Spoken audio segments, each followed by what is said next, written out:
Cold weather in Chicago creates dead robots out of EV batteries. Research shows that artificial intelligence may soon be able to copy our handwriting. And NBC angers football fans with streaming-only access to a playoff game. These stories and more on this episode of Today in Tech.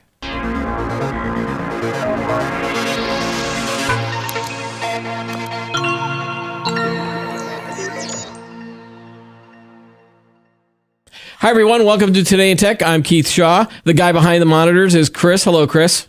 Hey, how's it going? And we're also happy to introduce our latest guest co-host for the next few weeks, Jack Gold, Principal Analyst at J. Gold Associates. Welcome back, Jack. Hey, it's great to be here. Thanks, Keith. All right, we got a lot more pressure to put on you than just being a regular guest. Now you're a co-host as well, so we're going to ask you a lot of questions from around the world in technology. So you ready to go? All right. Let's go. Yeah, let's jump into the biggest story of the week. In my mind, it's it's cold in the country apparently, and cold enough, especially in the Midwest, where Chicago area Tesla charging stations were basically dead. One of the guys that was quoted in this article was that there's a bunch of dead robots out here. Desperate Tesla owners in and around Chicago were seen trying to charge their vehicles with no luck amid frigid temperatures that have gripped the Midwest. Charging stations have essentially turned into car graveyards in recent days as temperatures have dropped into the negative double digits. This was earlier in the week. I think it's probably warmed up a little bit since then. But one guy was quoted as basically saying nothing, no juice, still on 0%, said Tyler Beard, who had been trying to recharge his Tesla at an Oak Brook, Illinois Tesla supercharging station since Sunday afternoon. And he said this was like 3 hours being out here after being out here 3 hours yesterday. So we've talked about this on the show before, and we've gotten some flack from some of our viewers who kind of made fun of us for suggesting that as the weather would get colder, that these batteries would lose their effectiveness, range would go down, and some of them would not even start. Chris, you remember like the flack that we got, right? Yeah, well, I mean, they just kind of criticized our knowledge of EVs and stuff like that. And right. I'm just like, a battery is a battery, whether the name is Tesla or Duracell. I think they all lose their charge in the cold. So. And we weren't necessarily kind of criticizing Tesla on this. This was more of a general EV thing as well.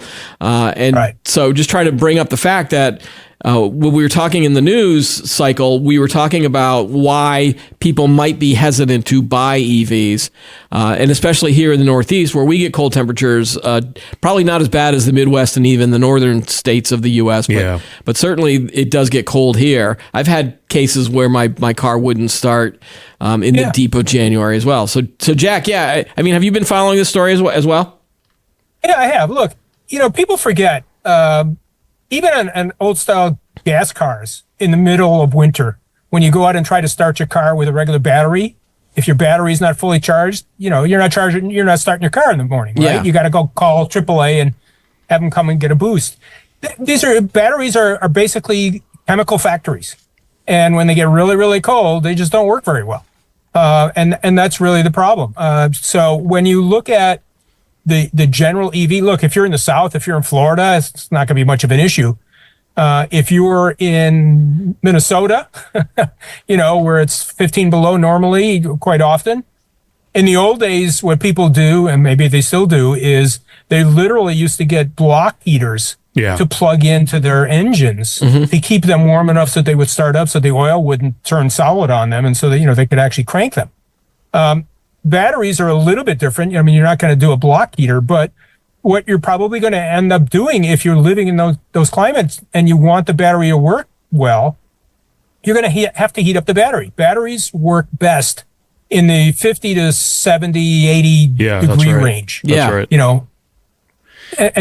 And so that's where what the situation is all about.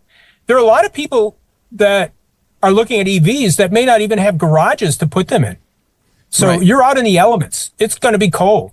The other thing to consider is that even if it's not that cold, maybe it's 30 degrees out, your range may go down from 300 to 150 or 200 miles.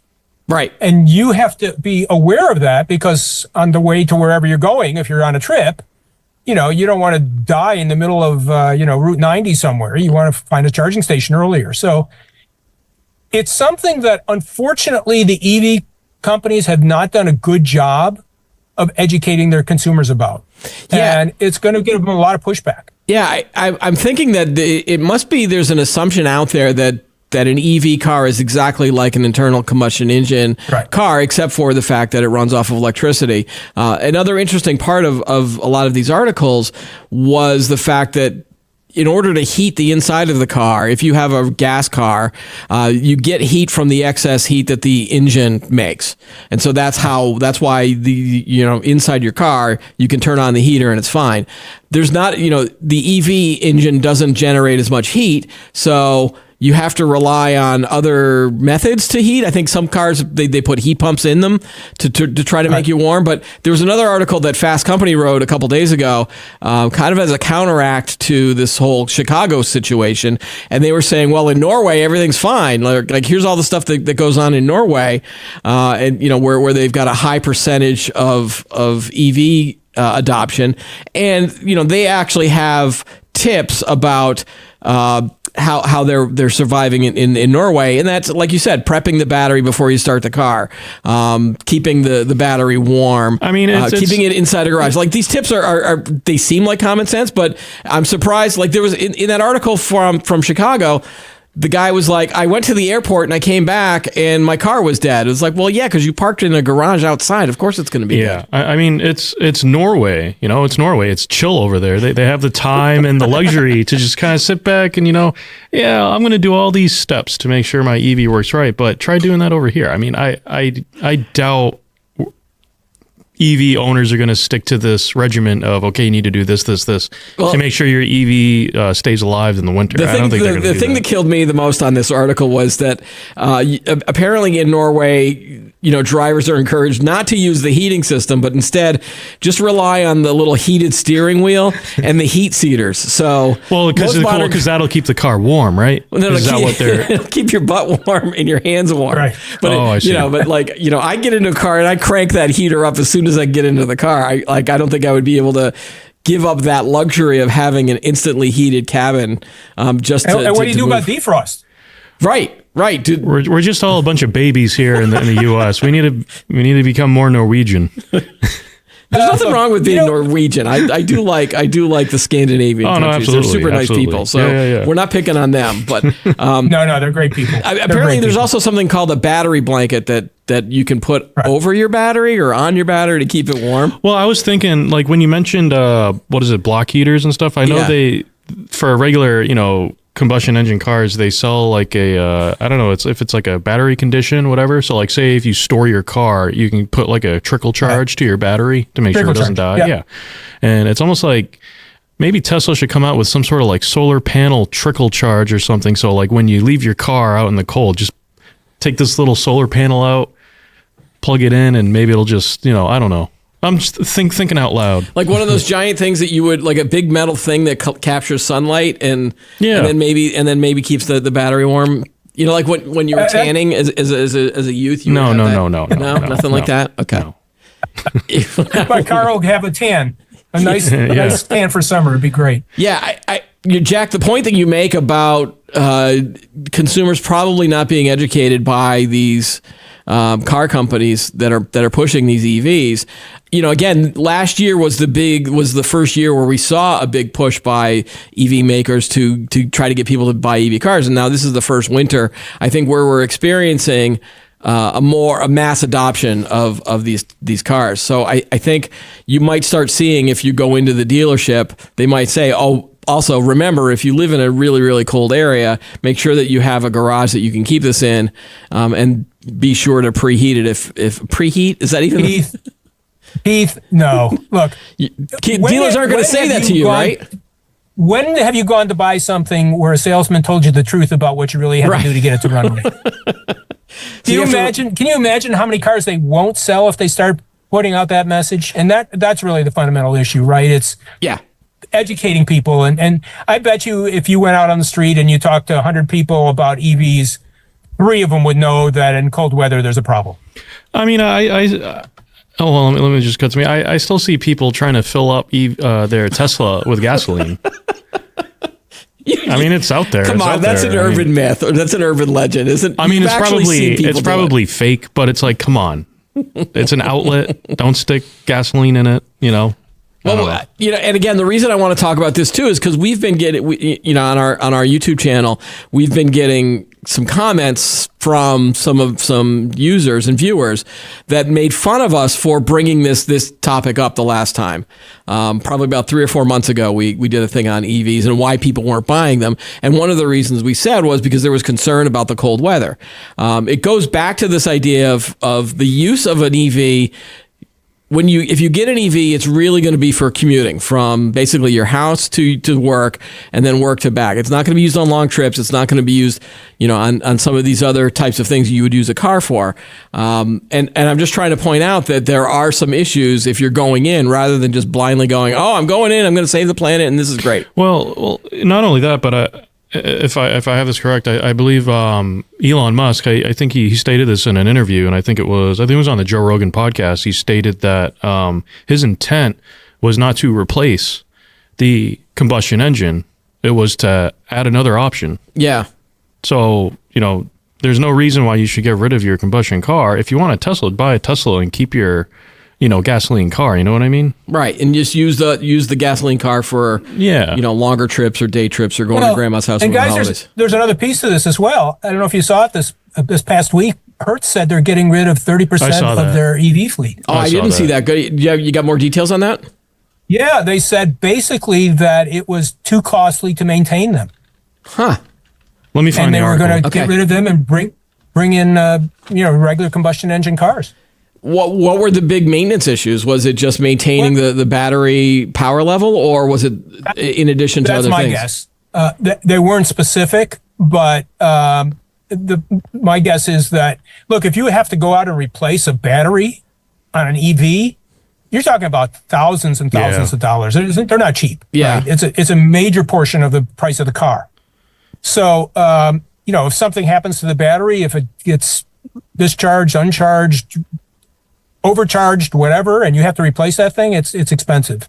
Whereas with a regular car, it's really for the most part hard to kill a regular car. If you make sure you put oil in it and decent gas, you're going to run for a long time. Right. So there, and I'm not saying that people shouldn't buy EVs. I think they're great. But Keith, you hit it right on the head, and I think Chris, you did as well. Is you need to know the limitations. It's like everything else out there. It's the same reason. Remember, people used to buy diesel cars because they were cheaper to run when gas prices were, $18 a gallon. And that didn't last long either because the maintenance on diesel is really high. Right. They put it in trucks for a variety of different reasons. So just understand the limitations of the technology that you're trying to use, because there's no technology that is limitation free. Right. And I think that's a big point of this podcast as well, is to point out both, the pros and the cons of something. And I guess my feelings weren't hurt. It was more like just trying to remind viewers to just don't blindly follow something because someone says something is perfect or great. To really just, do your homework, follow, read up on things and understand that nothing is perfect. And we're doing that with generative AI as well. I mean, that's kind of what we've been talking about the whole year. And that is, my friends, is a segue, because we're going to talk now about some AI stuff. How's that, Jack? Was that pretty good? I thought that was great. All right, so there's now a new AI project that can mimic our handwriting. Oh boy. Computer scientists in the Middle East recently patented an artificial intelligence program that can successfully mimic human handwriting at an indistinguishable level. The biggest breakthrough in Dubai, distinguishing results from past models, was making connections for physical distance between text and an image. Let's see. This research was done by the University of Artificial Intelligence in Dubai, in the United Arab Emirates, and let's see, what did they say here? Basically, it can mimic someone's handwriting based on a sample.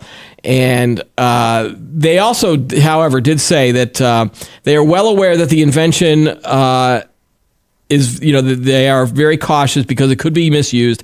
This is a quote from one of the researchers. Handwriting represents a person's identity, so we are thinking carefully about this before deploying it. The breakthrough comes at a time when experts, including the Middle Eastern research team, acknowledge the frightening, potentially nefarious power AI has to imitate people. Obviously, the first time you see the headline on this, you're thinking, okay, they're going to capture my signature, and you know how your signature can be used to verify identities, to sign checks, things like that. So is this a case where it's like Jurassic Park, just because you can do something doesn't mean you should do it? Or is there more to this in terms of, are there benefits from this technology to mimic handwriting? Well, yeah, you kind of have to ask yourself, what are you trying to achieve by doing this? Yeah. Like, what's the end goal? Like, by, trying to mimic someone's handwriting? I don't know. I have no idea. Yeah, in a lot of these articles, obviously this one was from the New York Post, and of course they're gonna do as much like, oh my God, the robots are running amok.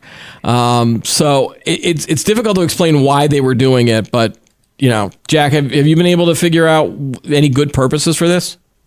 Yeah, I mean there are some. So for instance, if you're if you got some kind of disease, maybe you're an epileptic, or God forbid you lose your arm or your hand, and you can't write anymore, and they've got a file, and that maybe that there's a reason for you to be able to use AI to write like you used to before, so you don't feel so out of touch, out of step.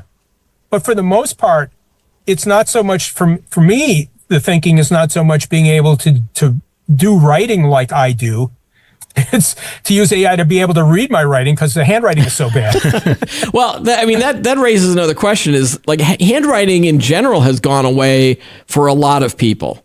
We make jokes about if Generation Z and the millennials start going to war with the boomers and the X, all we have to do is just start writing our messages in cursive.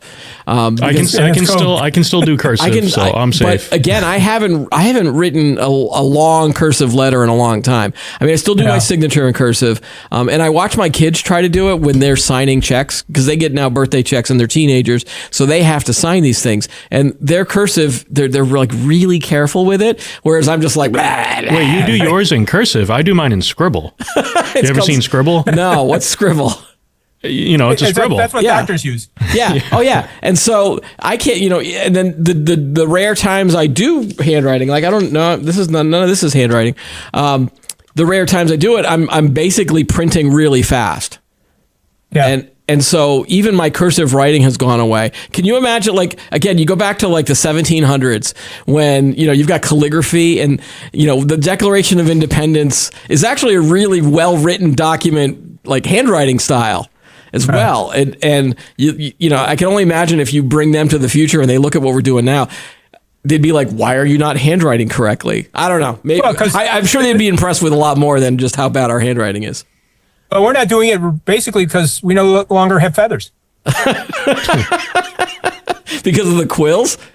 Well, you can still do that with a pen, and there's some very nice pens out there. I actually bought, it's sitting over here on my desk. I actually have, I don't know if you can see it, I actually have my fountain pen right now. That's a fountain pen, huh? Wow. They still make those.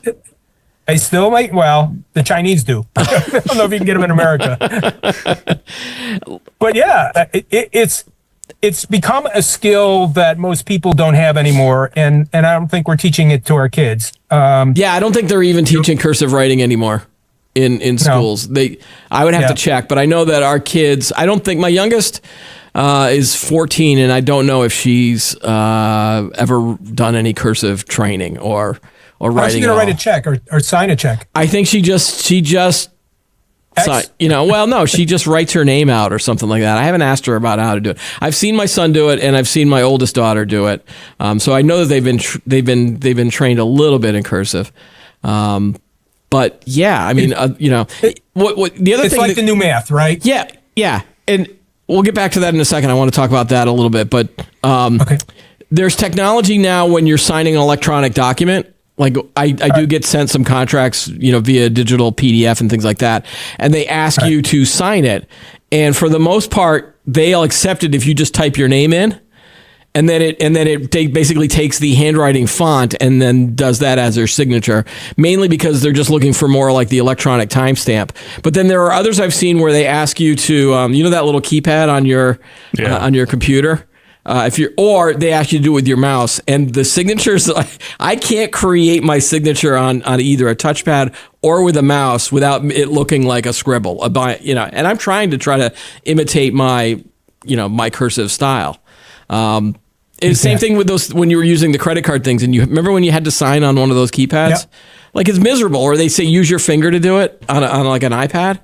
Like, you're never going to get even close. But again, I think they're looking for more about the movements to know that if you're a human versus, any sort of match to your original signature.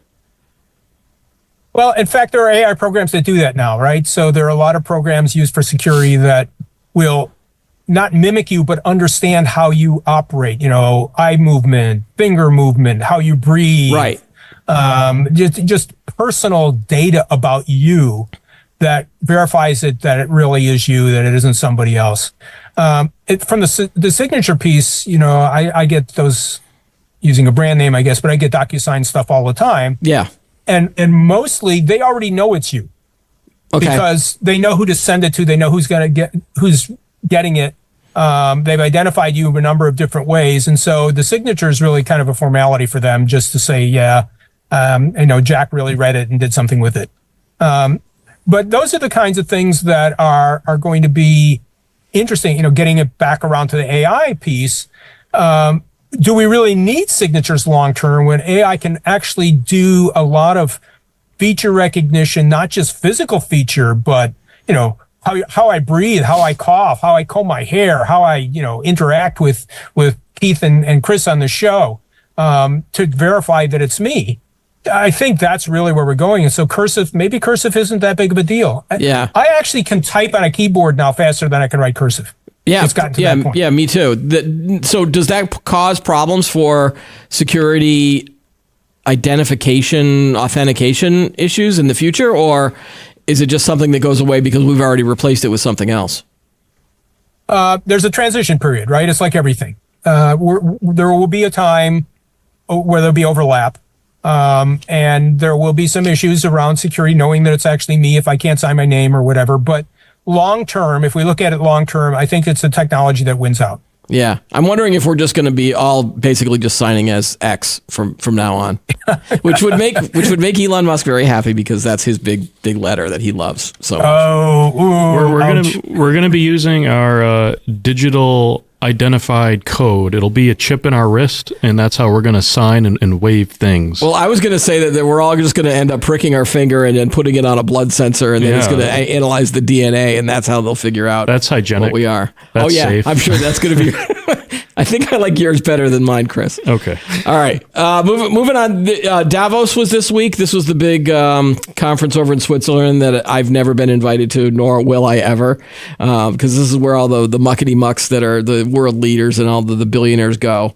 I don't like outside weather cold anyway, so I guess I wouldn't really be ever over there. But AI was a big deal this week, a hot topic of discussion. Before the show came out, the International Monetary Fund came out with a report basically saying artificial intelligence will affect 40% of jobs around the world, and it is crucial that countries build social safety nets to mitigate the impact on vulnerable workers, according to the head of the IMF. Basically, analysis says about 60% of jobs in advanced economies, such as the US and UK, are exposed to AI, and about half of those jobs may be negatively effective, but the technology will also help enhance some humans' productivity as AI improves their performance. We've been hearing this since the dawn of AI.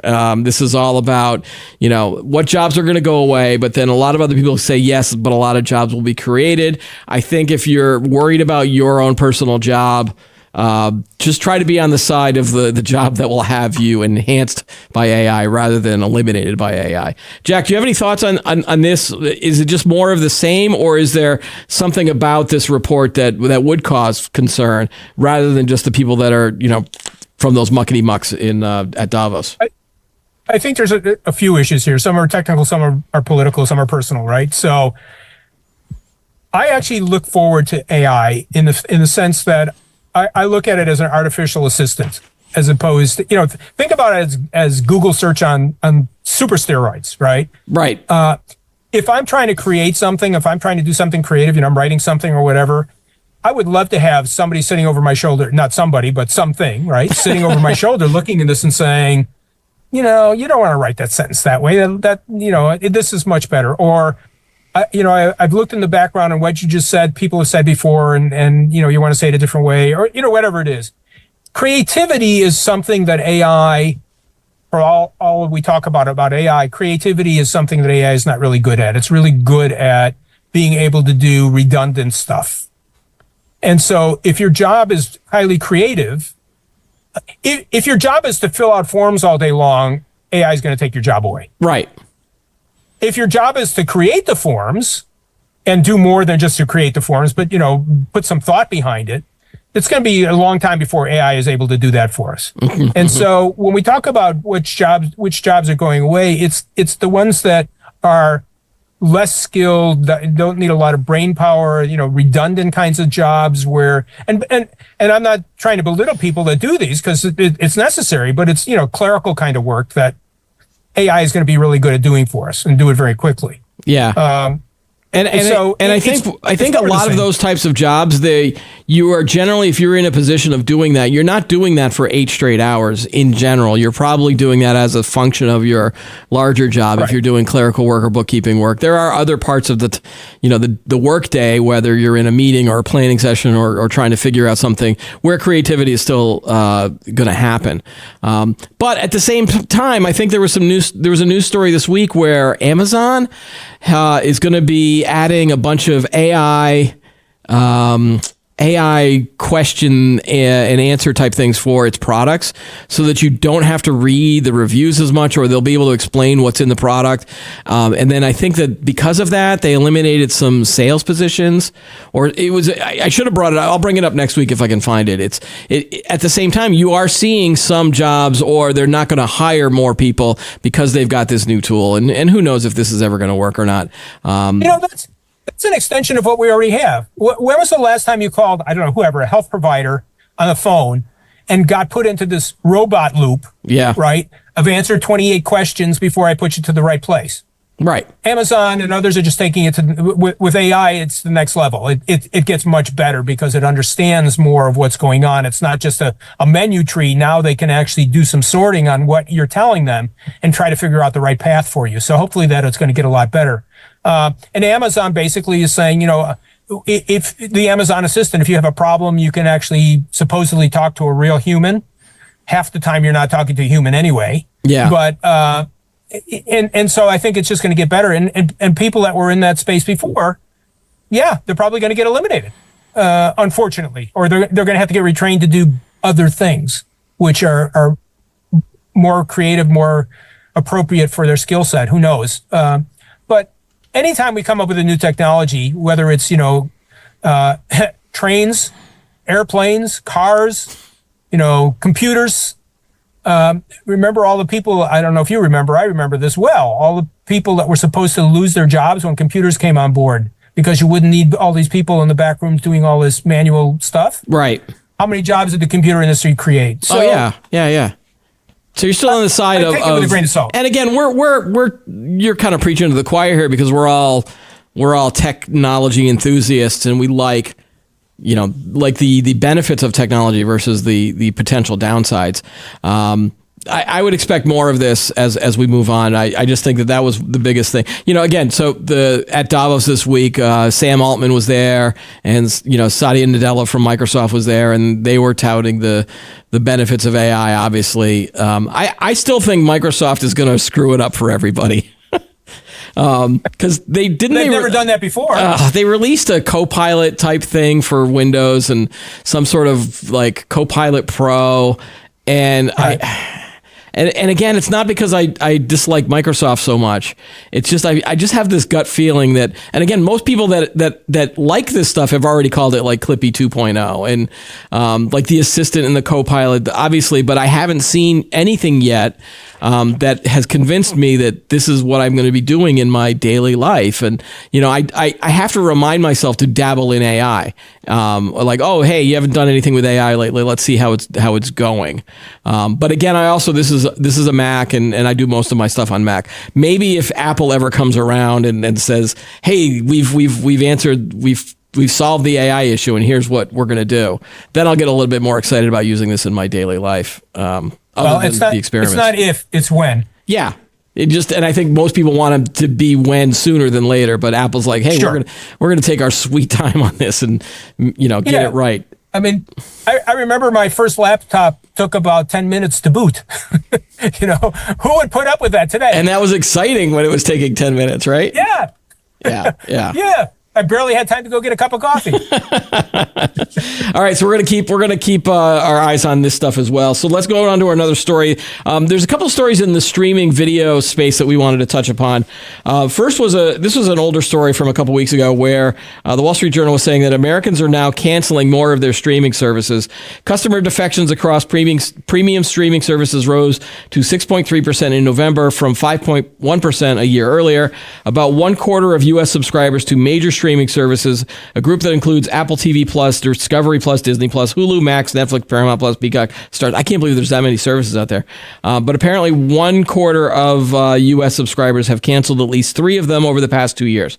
And this is from a subscription analytics provider named Antenna. 2 years ago, that number stood at 15% of signing streaming users are becoming increasingly fickle. I think a lot of this was because of the price increases that went up for a lot of these major services, including Disney. I know we canceled Disney Plus after realizing that there was really nothing good on anymore. Yeah. But then the increase in the prices as well. Yeah, that, and I think people are just coming to the realization that by paying all these streaming services, you're basically paying the same price as cable. Yeah. And another great point. And when we used to pay for cable, we used to look at the bill and be like, oh, geez, no, I'm going to cut the cord. This is ridiculous. But now we're just back where we were when we had cable. Yeah. Paying such high of a bill. So, Jack, how many different streaming services do you have? I'm very limited. In my house, I only have a couple. In the house, there's probably a few more. My wife does her thing, and my daughter wants to do her thing. So I don't get it mixed up with that because I'm not paying for it. So they're fine. Go do for it. You know, right? It's just put on a credit card. But there's a couple of things that are going on here. I think that people need to be aware of. Number one is people can really get overloaded with streaming services. Yeah. If you've got 5, 6, 7 streaming services, how many of those can you actually watch in a day? yeah. Right. Or even a weekend, right? So that's number one. Number two is there enough differentiation in programming across the streaming services to actually make you interested in getting more than 1 or 2 or 3? It's a lot of the programs that they have are very similar.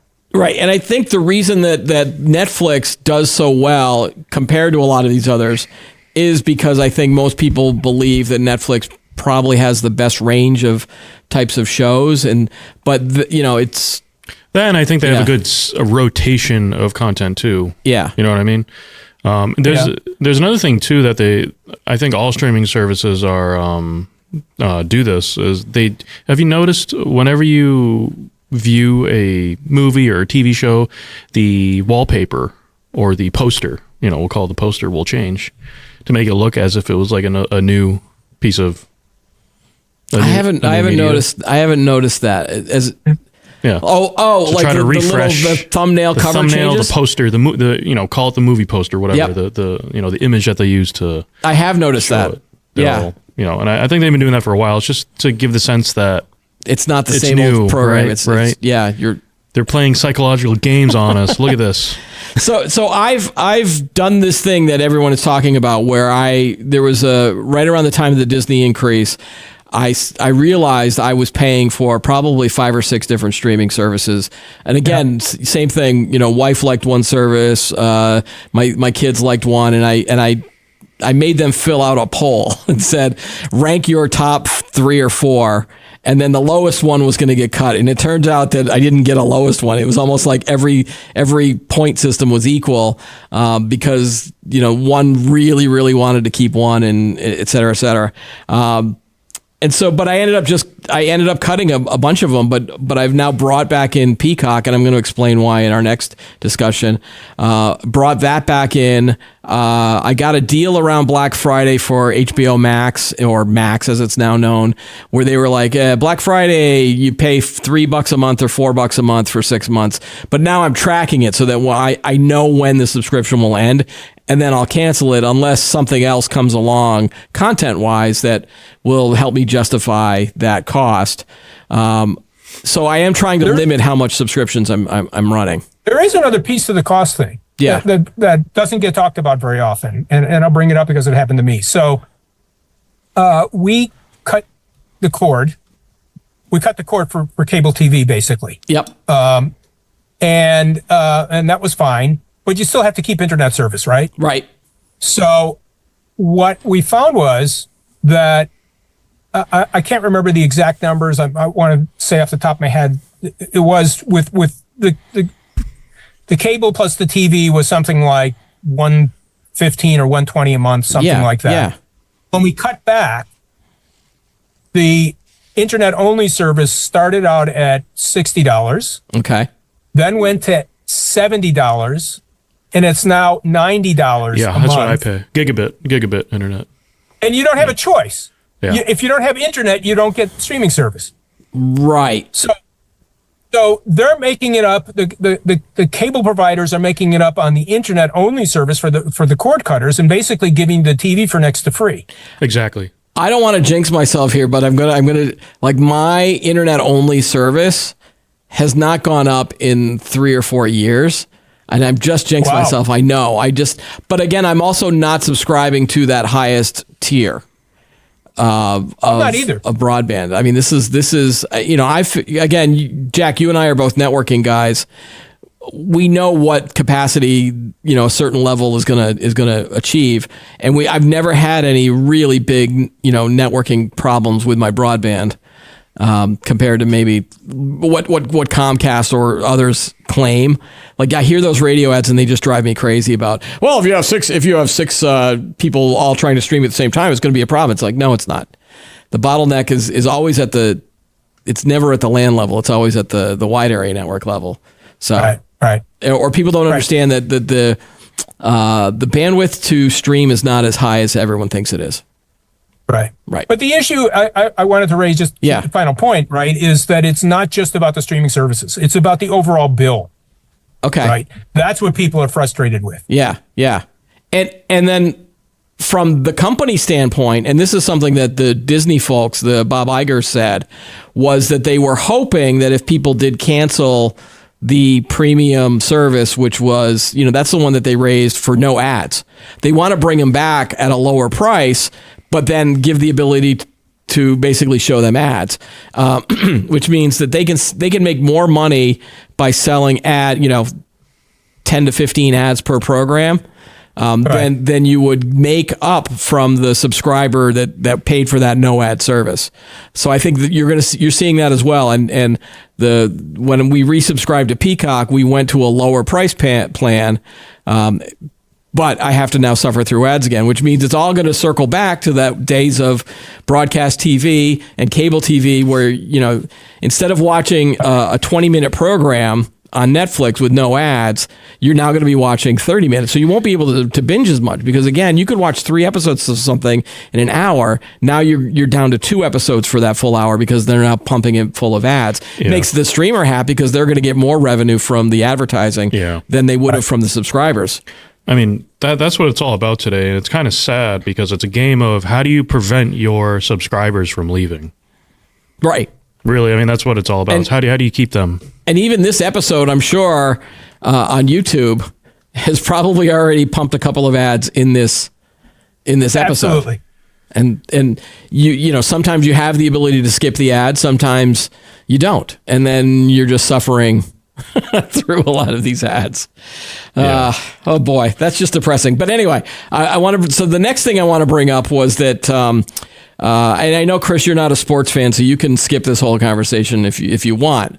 I'm not telling you that you can't. But if you want, if you want to just sit there and not talk about this, but sure. So over the weekend was the first round of the NFL playoffs, and they called it Super Wild Card Saturday or whatever. And NBC, which owns Peacock, one of the games that they were broadcasting, you could only get if you had Peacock.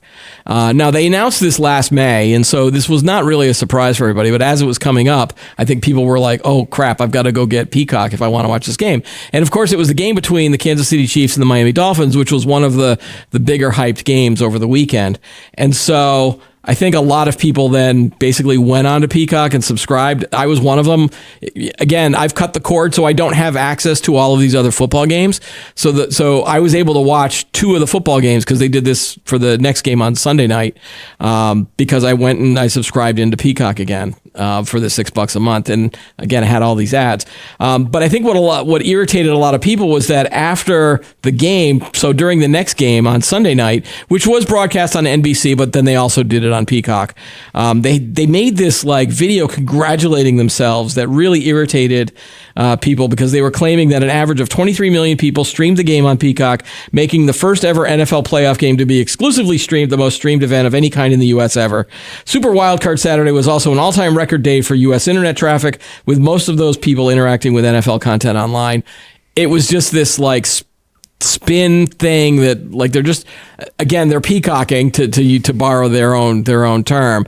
They're just strutting around going, oh, wasn't this great, without understanding that a lot of people were annoyed by this. Jack, do you have any thoughts on this? Are sports fans just overreacting?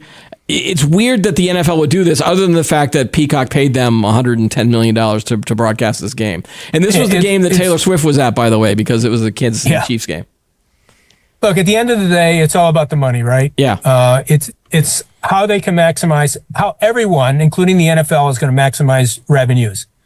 I think you're going to find that more exclusive events, if you will continue. I mean, look, Amazon's been doing Thursday Night Football for 2 years now? Yeah. I think it is. Yep.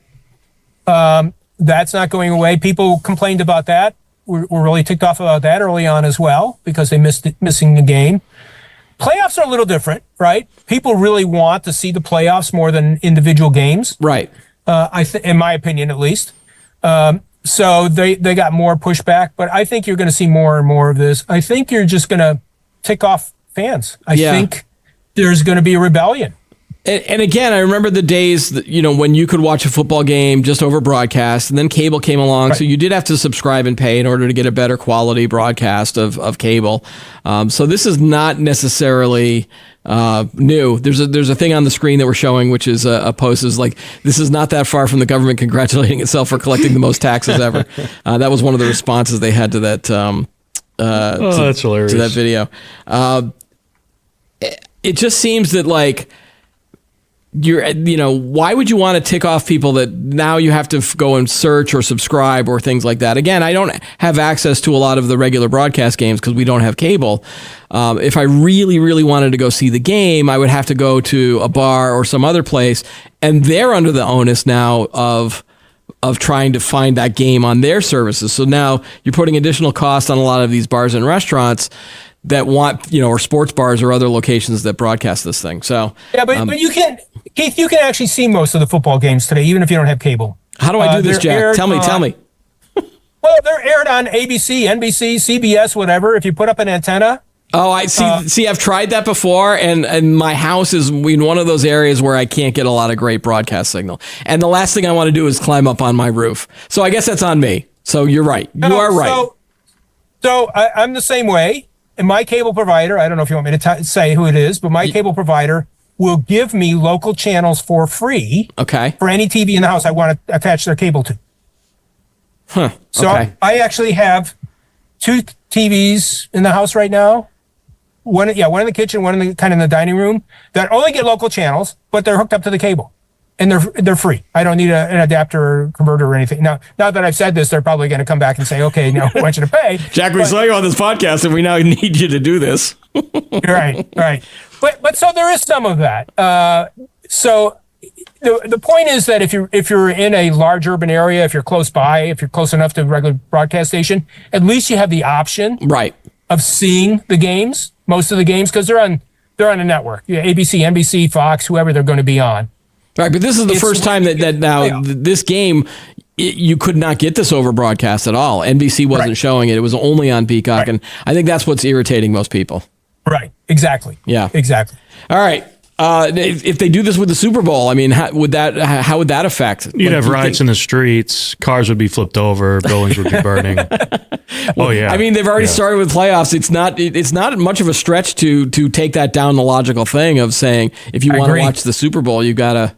I think the advertisers would be a little annoyed by that because they get so much money on those Super Bowl ads. Absolutely. We'll see. Again, this was wild card, and usually those games don't matter as much as you get closer to the championship games. We'll see what happens next year, right? So, and I guess here's the question: Can Peacock charge Budweiser $10 million for an ad if they're exclusively on, if they're showing the Super Bowl exclusively? I don't think so. Not even close. I don't what is Peacock? What? Well, apparently they had 23 million people that streamed the game. I know. I mean, right. But when we're talking Super Bowl, we're talking hundreds of millions of people, right? Not just. Yeah. I also doubt where these, I don't know if these guys came out with where they got their numbers from. Well, that's 23 million sounds awful high to me, but okay. And of course, they're not telling you how many of those people that subscribed, all of the new subscribers, went online the next day and canceled it again. I want the full report. I'm not canceling. Analytical report. So I'm not canceling because my son wants to watch the WWE Royal Rumble, which is at the end of this month. And so we have this deal where whenever there's a good wrestling event that he wants to watch, I keep Peacock. But then as soon as that one's over, then I cancel it again. So I'm stuck with Peacock for at least another month or two. So that's pay-per-view for you. And which is right. And then what's funny about that is that I can't do it. My wife's going to give me so much trouble. My wife watches this show on Peacock. And so once I told her that we had resubscribed, she was very excited because she's like, "Oh, now I can catch up on this show," which I don't want to say what it is, but it's a reality show that she enjoys. So anyway.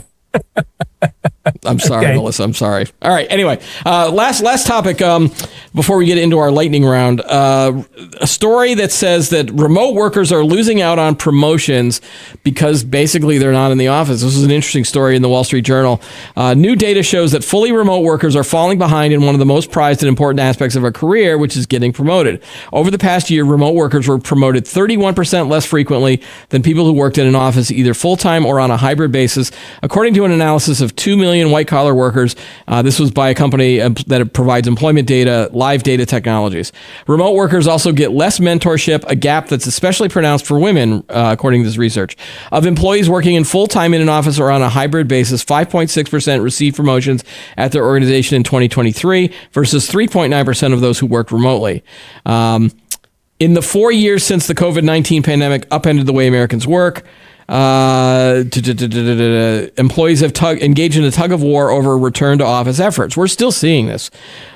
While many workplaces have adopted hybrid policies or reverted to a fully in-person approach, nearly 20% of all employees with college degrees or higher still work on a fully remote basis, according to December data from the Census Bureau and the Bureau of Labor Statistics. There's one other point that I wanted to make. There was nearly 90% of chief executives who were surveyed said that when it comes to favorable assignments, raises, or promotions, they are more likely to reward employees who make an effort to come into the office. In the online survey of 1,325 CEOs by KPMG, almost 2/3 of respondents said they expect most employees will be working in offices full-time in another 3 years. So again, not surprising to me and Chris, but Jack, I mean, was this surprising news to find out that you might not get promoted if you're working remotely, or less likely to get promoted than maybe if you were in the office? It's not surprising to me at all. I mean, if you look at office dynamics, people forget there's a lot of politics involved, personal politics involved with promotions and office infrastructure and the like.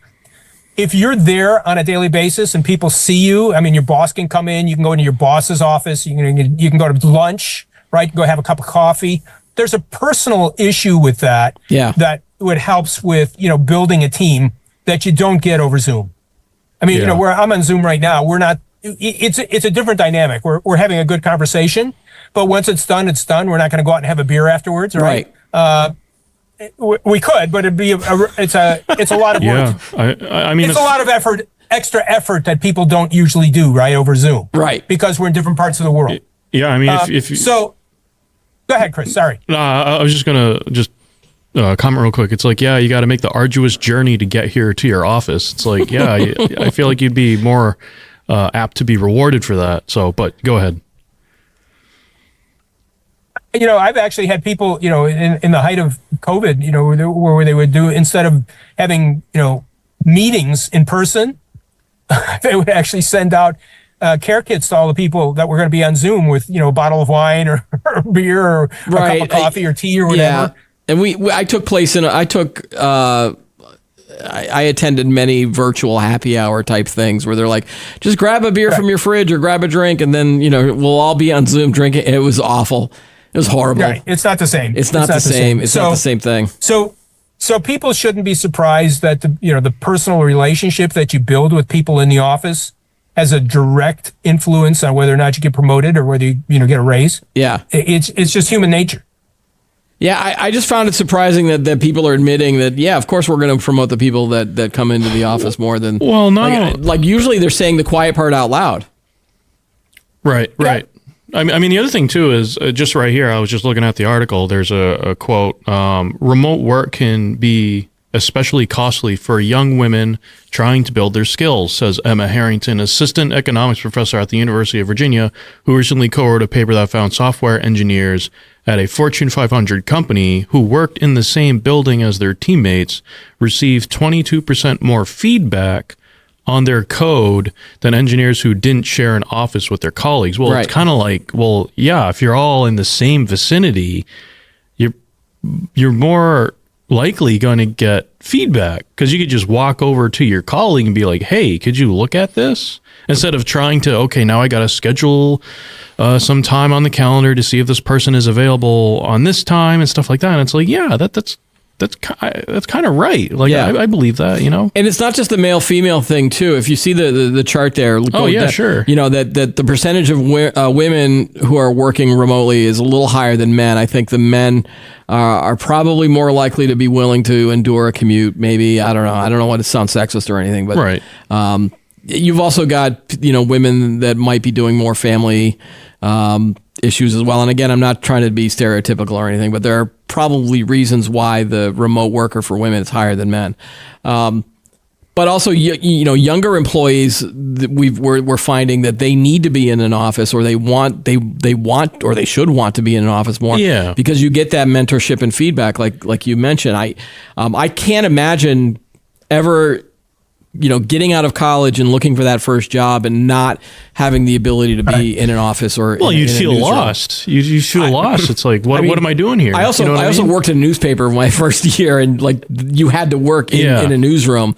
I can't imagine. Of course, newsrooms have gone away too. They've all gone virtual. Like I think I would go crazy if I couldn't get feedback on stories or if I had to do all this stuff via Zoom. I think I'm used to it now because I'm more independent and I've got those skills. I think that's why older workers are a lot better at being the remote. And Yeah. again, I don't know if a lot of those older workers are necessarily looking for promotions as much as a younger person in their career.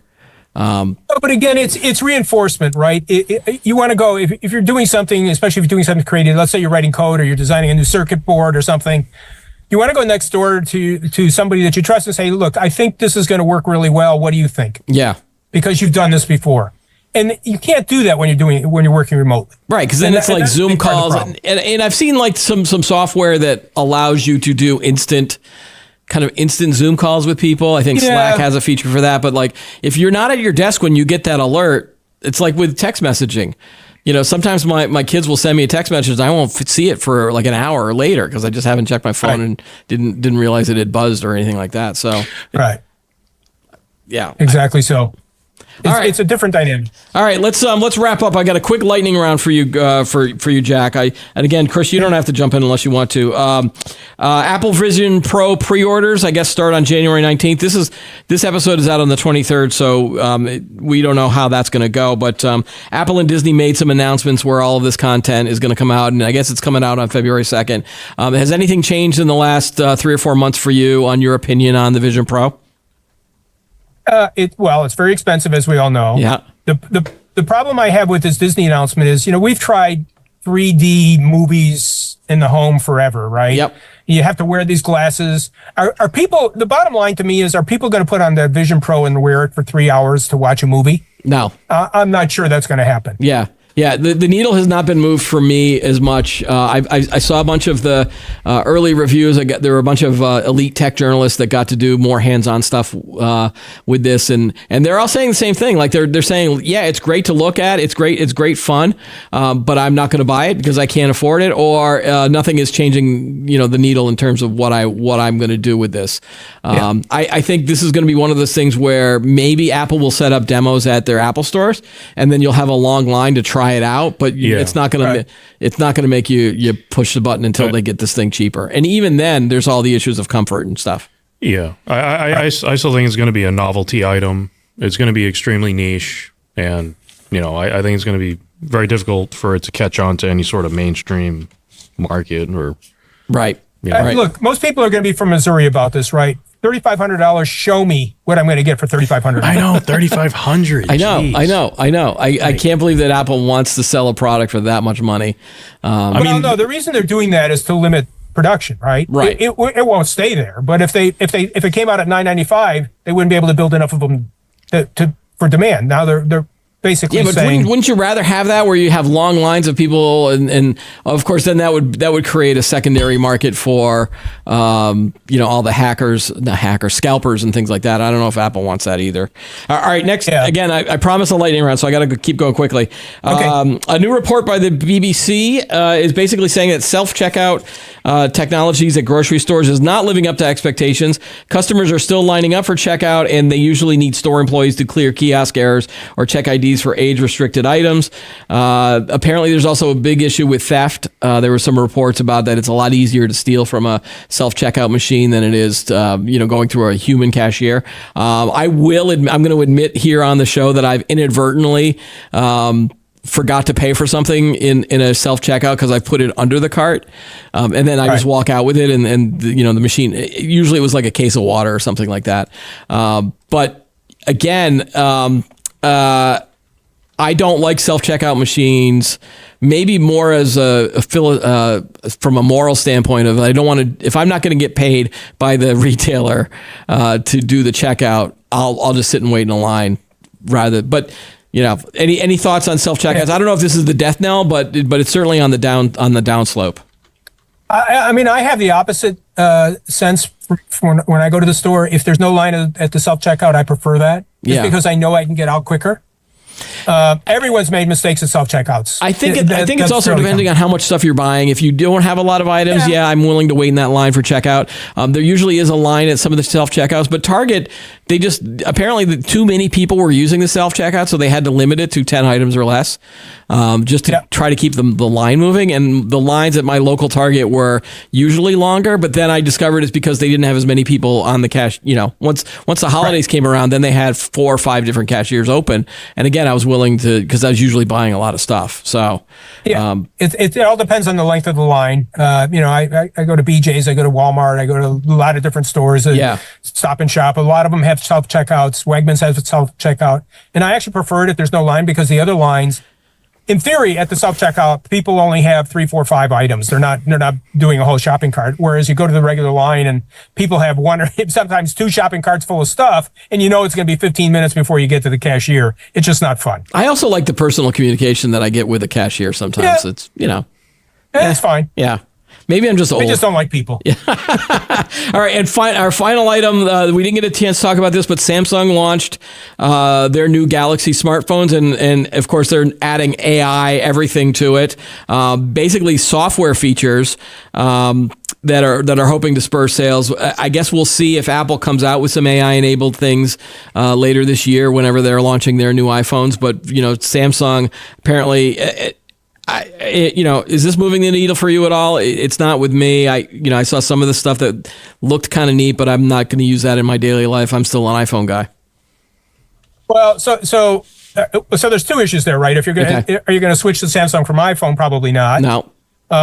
Are you going to upgrade your existing, and not necessarily Samsung, but Android device for, $1,000 or $1,200? You got to find some reason to do that. You got to show me what that money is going to give me.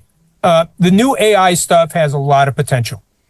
And I think about it as basically AI in your pocket. The new Qualcomm chip in there has an NPU built in. It's an AI accelerator.